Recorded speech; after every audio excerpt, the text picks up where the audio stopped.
Hey guys, welcome back to my channel and welcome to my June TBR. Holy crap, I cannot believe it's already June. We are halfway through this year. What happened? So yeah, June. This month I have 3 different stacks of books in front of me that I'm going to be looking for to read. So I have one stack of my priority.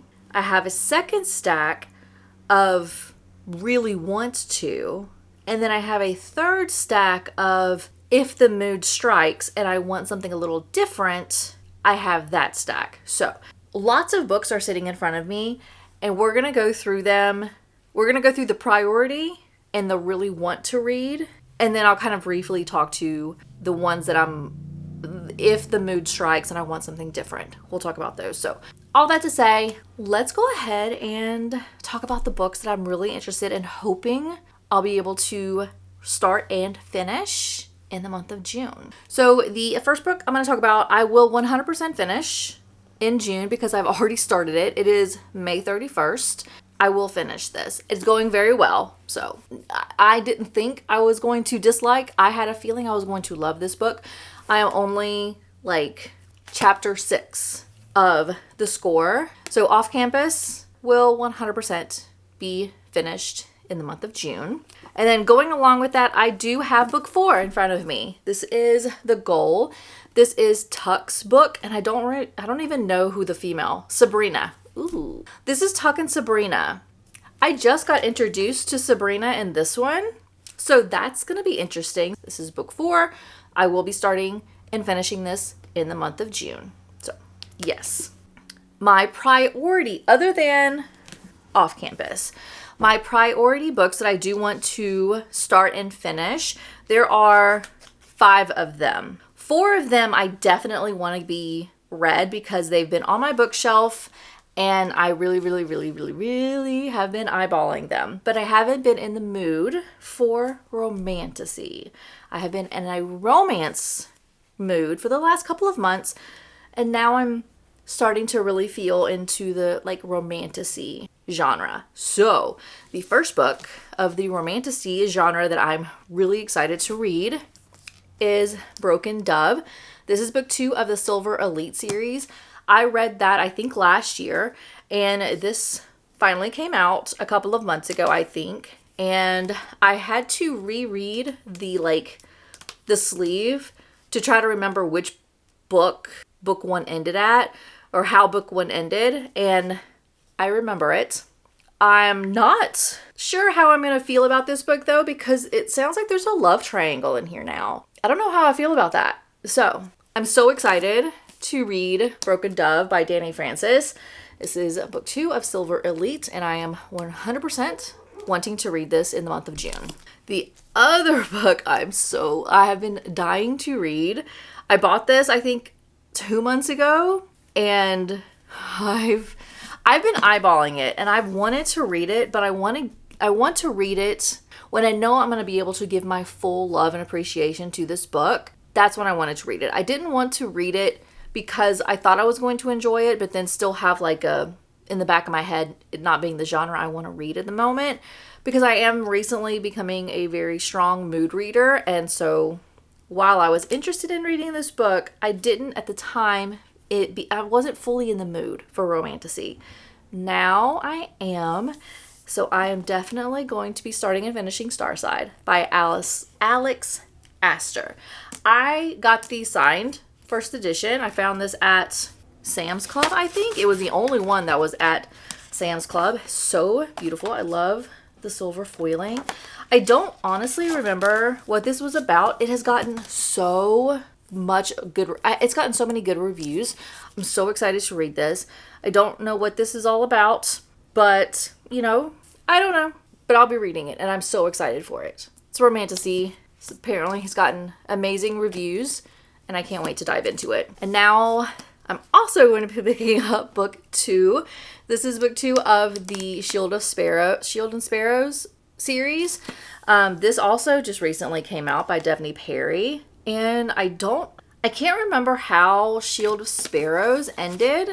So I'm going to have to kind of do a little refresh in my mind of how that book ended so I can start Rites of Starling fresh.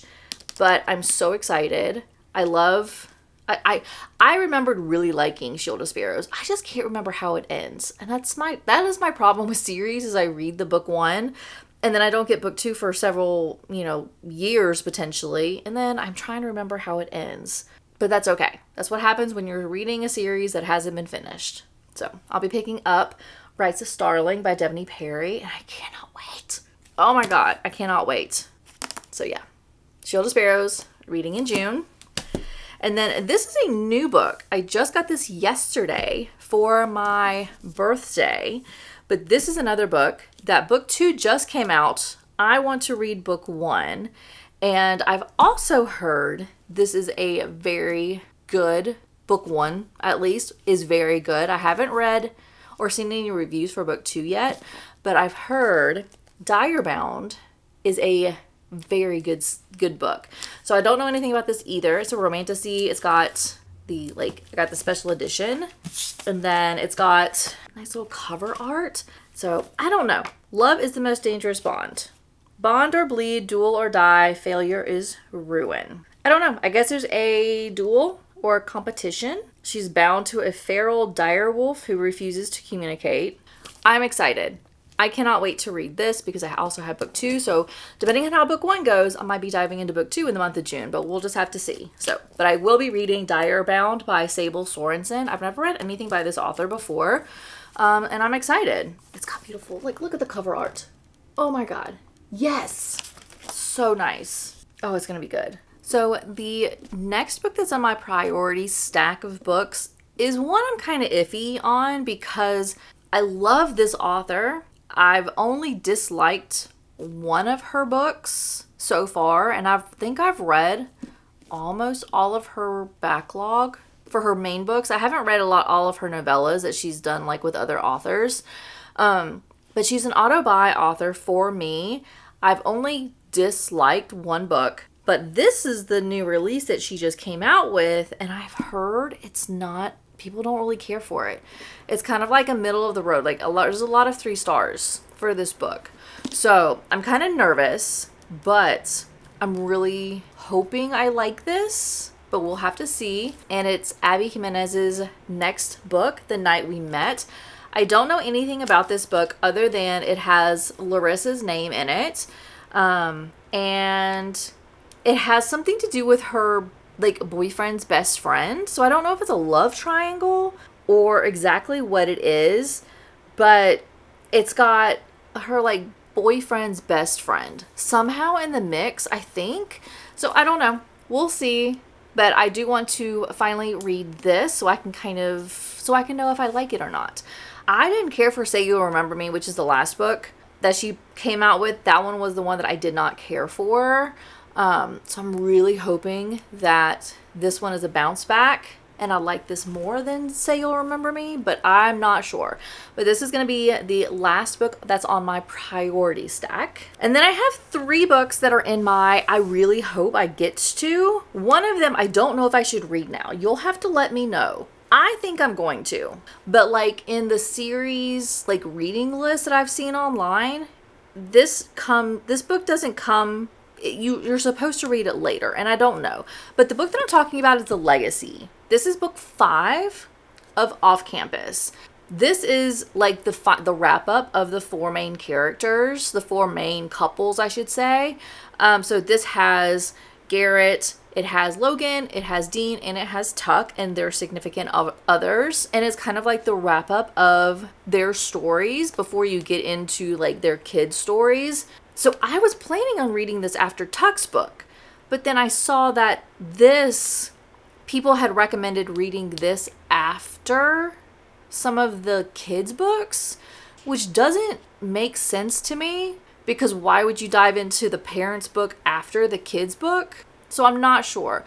So you'll have to let me know if I should read this now or if I should read whatever the other kids series is and read this later. So definitely let me know.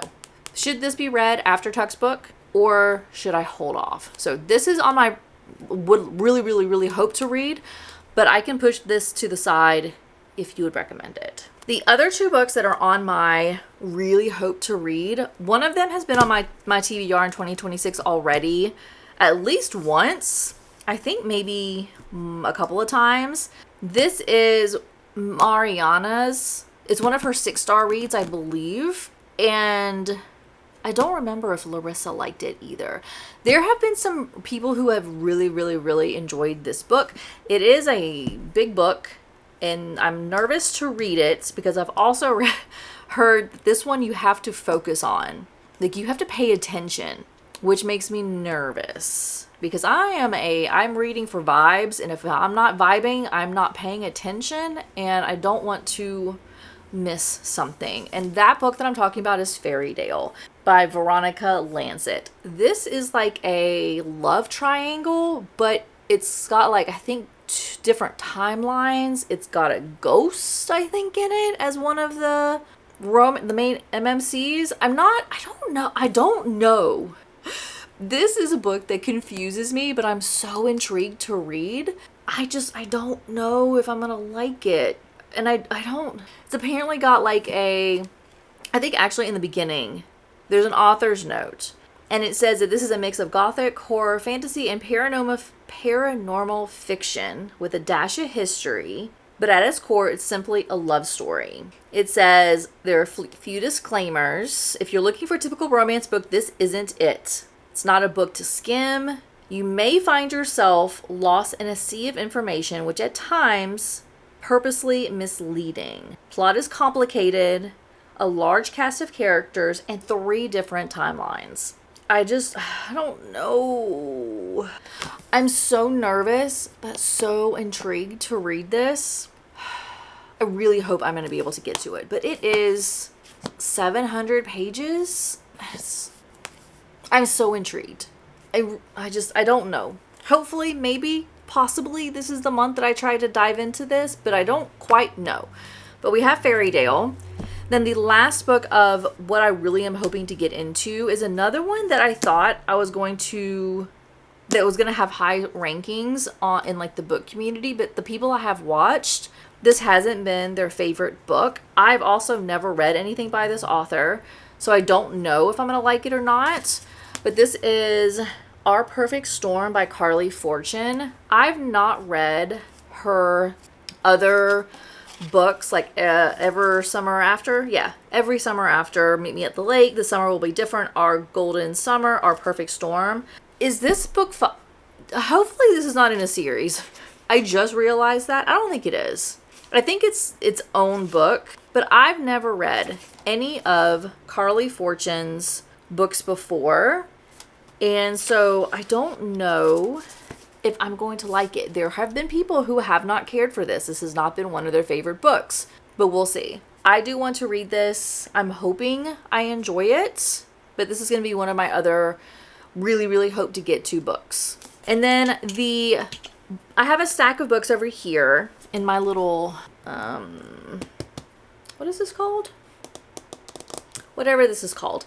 This is my stack of books. If I feel like having something a little bit different, this is the stack of books that I am going to kind of pull from. So I have 7 books, and I'm not going to go into a lot of stuff on them, just going to go ahead and show the books that I am also interested in reading if the mood strikes and these books that I've already talked about just aren't hitting at the time. So I have a thriller. This is The Last Session. I got this at an indie bookstore in my local area. It was if you spend $50, you get to pick a book off of this table as a free gift, I guess. And so I saw this, thought it was really intriguing. It has a psychiatric evaluation, on the cover. It's made to look like there's a paper underneath it. It has psychiatric evaluation form. Seemed interesting. I know nothing about this, but I have The Last Session by Julia Bartz as a little thriller. And then I do have several romances on here. The first romance I have is Just Friends by Haley Pham. This is her debut romance book. This is a closed door romance, and it's a little cute romance book, and I've been wanting to read this ever since it came out, and if I feel like it and I just don't want to read any of these other books, I'll be picking up this one. Then I have I think this is an indie book that I got at another little indie event in my local area. We had a bookstore host a bunch of different local authors to sell their books and have like selling merchandise and all this other stuff. And this was one of the authors that I spoke to, Kate Cross. This is Begin Again. This is book 1 of her Shadow Grove novels. This is a romance. It also has a little bit of a mystery inside of it. So we have Begin Again by Kate Cross. And then the next book I have is a sci-fi book. This is The Passage Advocate by Eric T. Schronfield. I saw him at my Barnes & Noble. He was an author who had a booth at the entrance selling his series. This is book 1. I believe he said book 2 is coming out later this summer. Book 3 is already written and with his editor. And book 4, I think, is already drafted and in the process of being written. So he's got, I think, 4 books in the series so far. This is book 1. Book 2, like I said, is coming out soon. But this is a sci-fi. This is about a group of people who somehow transport back in time, and they go to a place that has no power, no electricity, way back in the olden times. And they get there, and whenever they got transported back in time, they also each got their own individual powers. But the powers they got were kind of attached to the type of person they were. So for instance, if you had someone who was very caring, had a lot of empathy, was really, wanting to help out others at all cost, then when she got transported, she had the gift of healing and that type of thing. So they get transported back in time, and then when they get there, they find someone else there back in time. And he also had come from the future, and he was like, hey, I'll be your advocate to help you kind of get through this new world because I was in your shoes. And so you have him, and then there's also I think it's kind of like the government back then, people who kind of keep the world running. They have to kind of comply with what they have. So it seemed very interesting when he was talking about it. So I picked this up to support him because I'm all about supporting authors. I would love to be able to write a book, but I am not that skilled at all. But he was there, and the book seemed really interesting. So if I feel like having a sci-fi, I'll be reading The Passage Advocate. So this is the Shimmering Passage series, book 1. And then at that same event that I was just talking about, where I met the local authors in the area, I also saw Jenny Cross. She had the Singing River Sound series. This, I think, is book 1, or it's an interconnected standalones. So this is book 1. This is Just Business, and this follows an MMC who is a singer, and then the FMC is in a small town, if I'm remembering correctly. She lives in a small town. She owns a recording studio, and that's where he has to go to record his next series, album, I should say. This was a little romance, small town romance, and I have this one. If I feel like having a dark romance, we have book 2 of the whatever series this is called. I do not remember what this book series is called. The Viper series. So this is Sweet Venom. This is a hockey romance, and I think book 1, not Sweet Venom. What was it? Beautiful Venom? Was that what the one was called? Yeah, Beautiful Venom. Book 1, Beautiful Venom. I believe I ended up giving that maybe 4 stars if I'm remembering correctly. I do really like Rena Kent's books. They all usually are very highly rated. I did DNF Kiss the Villain, which is her other first book of the MM series that she has. I DNF'd that one. That was the only one I did not like of Rena Kent's world. So if I feel like picking up a dark romance, I'll be reading Sweet Venom. And then the last book I have is another romance, and this is another one that I picked up at that same like indie event. This is Stranded on Second by T. Lee Turner. This is a sports romance, and this is like a close proximity sports romance, baseball. Think it's a, I don't remember the FMC, but the MMC is a baseball player. The FMC is coach's daughter. So if I feel like having a sports romance, the little sweet little author gave me some little stickers and pictures and bookmarks and all that kind of stuff. So I'll have Stranded on Second if I feel like having a sports romance. And that is all of the books that I'm interested in reading in the month of June. Like I said, I had my priority. I definitely want to read in June. I have my I would love to be able to get to in June. And then if I feel like having something a little different, I have my pick from just in case books. So that is going to be it for this video. Like I said, definitely let me know down below, should I read this now? Should I read this after I read Tuck's book? Or should I wait and read this after I get to the kids' books like I had seen online? Let me know down below. I need to know if I should read this now. But other than that, that's all I have for this video. Thank you so much for watching. Please subscribe if you haven't already, and I will see you in my next video. Bye.